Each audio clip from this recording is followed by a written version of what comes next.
ya kwamba tutapata kile ambacho tunakitaraji kwa sababu ya ubora wa uwanja wenyewe, lakini kama haitoshi, Zanzibar ni second home ya Simba Sports Club. Kwa hiyo tuko nyumbani tukitarajia kufanya yale ambayo tunakusudia kuyafanya katika uwanja huu. Kikosi cha Simba kinataraji kuwasili kesho Jumatano.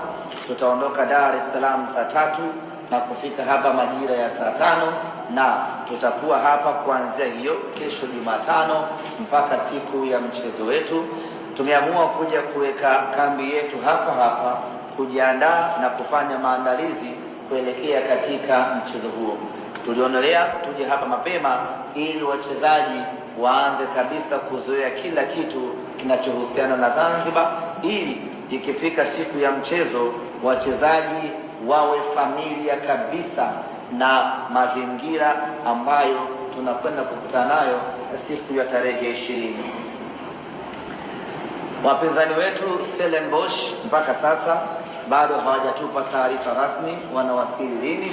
Kwa hiyo tunasubiri kusikia kwao kama watakuja moja kwa moja hapa Zanzibar ama watapitia Dar na kuja huku. Tukisha kupata taarifa yao tutakuja kuwajulisha ili ratiba nyingine ziendelee. Simba Sports Club tunacheza nusu fainali ya kombe la shirikisho barani Afrika baada ya miaka mingi sana kupita. Mara ya mwisho Simba kucheza hatua ya nusu finali ni mwaka 1993. Ni miaka mingi imepita. Baada ya jaribu nenda na rudi, hatimaye mnyama amerejea tena kwenye hatua ya nusu finali.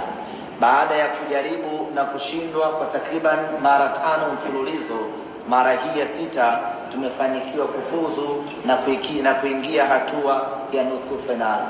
Sisi Simba Sports Club, kuanzia bodi ya wakurugenzi, management pamoja na mashabiki, tunayo furaha kubwa mno kufanikiwa kuingia hatua ya nusu finali. Hii ni hatua muhimu sana kwetu kwa sababu inaongeza profile ya klabu yetu, inakuza profile ya klabu yetu. Nyote mmeona baada ya Simba kufanikiwa kuingia hatua nusu finali, tumepanda viwango vya ubora vya CAF kutoka nafasi ya 7 mpaka nafasi ya 4 hivi sasa. Ni